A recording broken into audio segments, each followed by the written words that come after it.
Olá, já joguei muitos jogos na vida, mas poucos tocaram a minha alma como Zelda Breath of the Wild.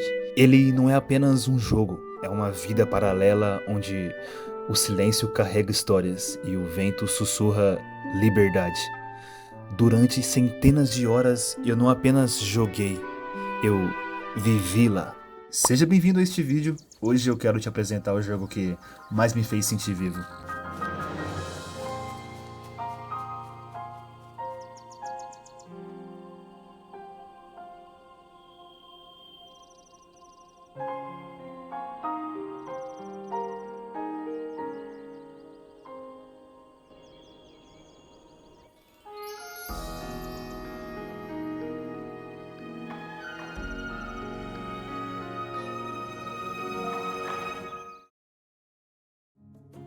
Vou deixar bem claro logo de cara que esse vídeo não é uma análise, nem uma review, nem um top 10. É só eu querendo compartilhar uma parada que me fez muito bem num tempo em que tudo tava mal. Quando eu joguei Breath of the Wild pela primeira vez, eu tava passando por um momento muito difícil.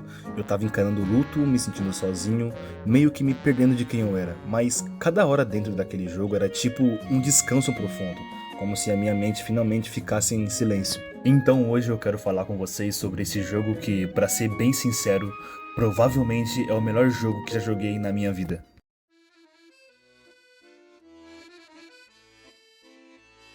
Quando a gente fala em mundo aberto, normalmente já pensa num mapa grande, cheio de missão, ponto no radar e uma setinha te guiando. Mas Breath of the Wild pega tudo isso e joga pra longe. Aqui é você quem escolhe tudo. Literalmente tudo. Quer ir direto enfrentar o boss final com um galho na mão? Pode ir. Quer sair andando só pra ver o que tem depois daquela montanha? Vai. Quer cortar caminhos escalando uma pedra, se jogar do alto e planar com um paraglider? Também dá. Nada te prende. O jogo não manda em você.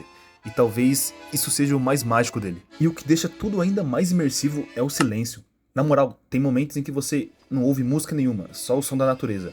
O vento soprando, passos na grama, o barulho da estrada. E cara, sempre que isso acontecia, eu diminuía o passo, empurrava o analógico esquerdo bem devagar e usava o direito só pra olhar em volta. Pra sentir a vibe do lugar.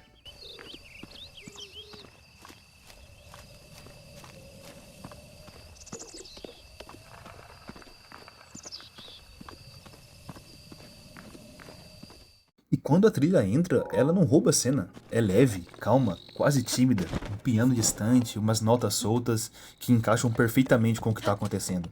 Nada é invasivo, tudo é acolhedor. O jogo respeita o teu tempo, não te pressiona, não te apressa, parece até que ele entende o jeito que você joga. Por isso o ritmo dele é perfeito, não é agitado, é contemplativo.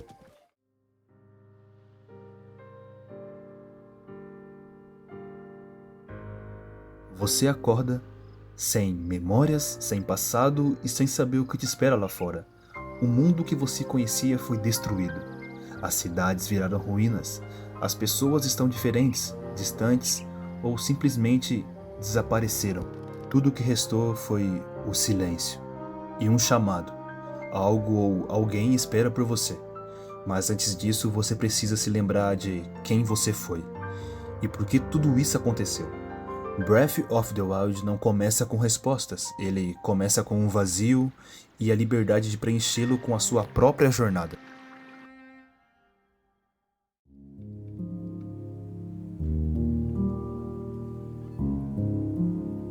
Eu comecei a jogar Breath of the Wild justamente no dia em que minha vida virou de cabeça para baixo. Não vou me alongar aqui, eu já falei disso no vídeo anterior, tá aí no card se quiser ver, mas resumindo, eu tinha acabado de perder o meu tio, e eu simplesmente não sabia como lidar com aquilo. Era muita dor, solidão e uma sensação de caos, que eu não conseguia explicar. Eu já não tinha mais vontade de fazer nada, nem as coisas que eu normalmente gostava. Até que do nada me veio a cabeça, e se eu jogasse Zelda de novo? O problema é que eu não tinha um Switch, mas eu tinha um PC, então eu tive que recorrer à emulação. Mal aí, Nintendo. E cara, logo nas primeiras horas algo mudou. A dor não sumiu, a tristeza ainda estava ali. Mas sempre que eu entrava naquele mundo, parecia que tudo aqui fora ficava em silêncio. Como se Hyrule fosse um lugar onde eu podia descansar. Um refúgio, um tempo de paz. Um momento onde paz era tudo que eu não tinha. Eu lembro até hoje da minha primeira vez chegando no estábulo, depois de passar horas andando sozinho por aquele mundo. Encontrar pessoas ali me pegou de surpresa. Claro que o jogo teria NPCs, né? Mas estava tudo tão silencioso, tão solitário, que parecia que eu tava só. Eu, a calamidade e o silêncio deixado por ela. Também lembro do meu primeiro cavalo. Tentei nomear ele de Negão, mas o jogo não deixou, então foi de Kuro mesmo, que significa preto em japonês. Virou meu parceiro de viagem. A primeira vez que cheguei na Vila dos Ritos também me marcou. Aquele lugar no alto de uma pedra gigantesca, com aquelas casinhas de madeira, crianças ritos correndo e a trilha sonora mais perfeita que eu já ouvi num jogo. Foi tipo um daqueles momentos que você para tudo e só sente. Sente que tá vivendo algo diferente. O Domínio Zora também foi outro. Paisagens absurdamente lindas, aquela vibe aquática e o carismático Príncipe Sidon. Que homem, meus amigos, que homem! Ou melhor, que peixe. Depois veio a cidade dos Gorons, a cidade das Gerudos e o Link todo afeminado pra conseguir entrar escondido. Inclusive, era dentro. E por último, o progresso com o Hudson, com a Vila Terry, que a gente constrói junto do zero, chamando pessoas de todas as raças, construindo uma comunidade. Foi a primeira vez que eu me senti, tipo, parte de algo naquele mundo. Mas ó, se eu continuar falando aqui, esse vídeo vai ter mais de 1 hora, então é melhor eu parar por aqui. Essas foram só algumas das minhas experiências incríveis que eu tive com esse jogo. E sinceramente, nunca mais senti isso em nenhum outro.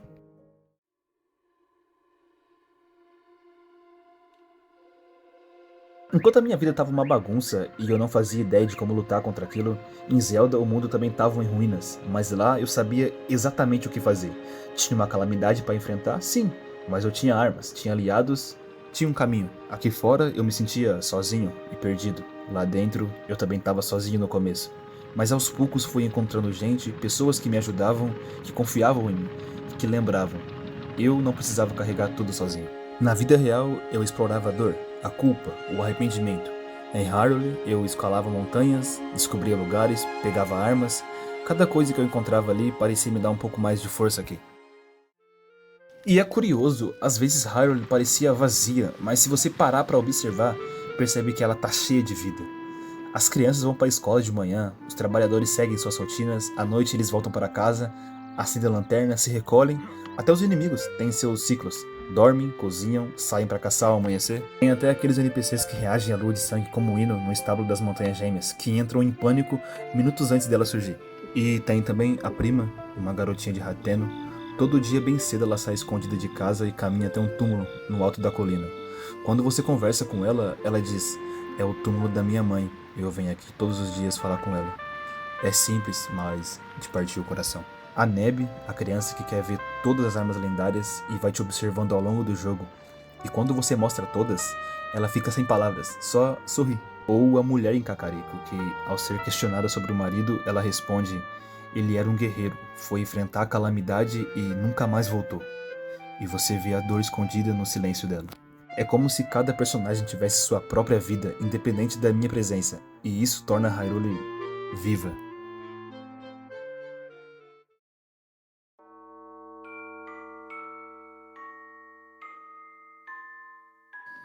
Escalar montanhas íngremes de Zelda era um desafio, mas eu tinha estamina para isso, e essa estamina eu só consegui porque explorei cada canto daquele mundo, mesmo os vazios, porque até nos lugares mais esquecidos tinha santuários escondidos, e lá dentro eu achava bênçãos.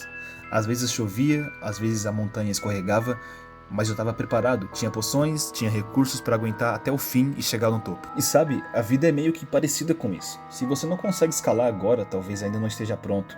Talvez esteja faltando explorar melhor seus próprios caminhos. Porque até no seu vazio pode ter uma bênção escondida.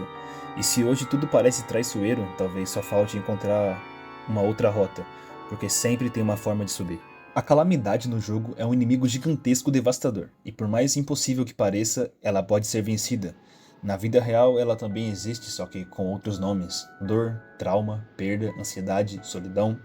E assim como no jogo, você até pode tentar enfrentar sozinho, mas tudo fica diferente quando tem gente ao seu lado. Mipha, Daruk, Urbosa, Rivali, no jogo eles te dão forças, mas eu vi eles de outro jeito, como pessoas que já passaram pela minha vida e que, mesmo não estando mais aqui, ainda deixaram algo em mim: força, lembrança e significado. Já o Sidon, a Riju, Yonobu, o Teba, esses eu vejo como os que ainda estão comigo, amigos, família, Presenças reais que às vezes nem percebem, mas estão ali nos momentos mais difíceis. Porque a amizade não é só rir junto, é quem segura tua mão quando o mundo desaba. E até no meio da calamidade, essas pessoas continuam sendo a luz. No jogo, o Link acorda sem saber quem é. Sem memórias, sem passado, só um vazio e uma missão. E eu me vi muito nele, porque teve um momento da minha vida em que eu também já não sabia, já não lembrava mais quem eu era, ou de como voltar a ser aquilo. No jogo, a Impa mostra pra ele lugares importantes usando o Sheikah Slate, que funciona como uma espécie de mapa da alma. E pra mim, aquilo virou uma metáfora, tá? Uma metáfora. A Impa é como se fosse Deus, e o Sheikah Slate o Espírito Santo, te mostrando pedaços da tua história, te levando de volta a paisagens que você já viveu, te lembrando, olha, você já foi isso, você já sentiu isso, você ainda é isso. E o mais louco, se você reencontrar todas essas memórias no jogo, o final muda, você recebe algo muito maior do que teria se só seguisse em frente sem olhar pra trás. E talvez a vida seja assim também. Só quando a gente reconhece quem foi, é que pode descobrir o que realmente merece ser no fim. E assim como a Zelda se sacrificou ficando nas mãos da calamidade esperando que o Link despertasse, eu vi ali algo muito maior no jogo. Porque no fim do game, quando o Link finalmente está pronto, ela entrega pra ele o Arco da Luz, e juntos vencem a escuridão. Pra mim, isso foi como enxergar Jesus, que se sacrificou por nós e que também está esperando que a gente se fortaleça, para que no fim ele possa nos entregar o nosso Arco da Luz, nosso galardão, e quando tudo for vencido, voltar para nós. Zelda pra mim foi mais do que um jogo, foi um espelho, um mundo que entendia o que eu estava sentindo por dentro. E talvez seja por isso que até hoje é o melhor jogo que eu já joguei na minha vida. Se esse vídeo falou com você de algum jeito, obrigado por ter ficado até aqui. E se quiser continuar essa jornada comigo, o canal tá sempre aberto. Um abraço e até a próxima.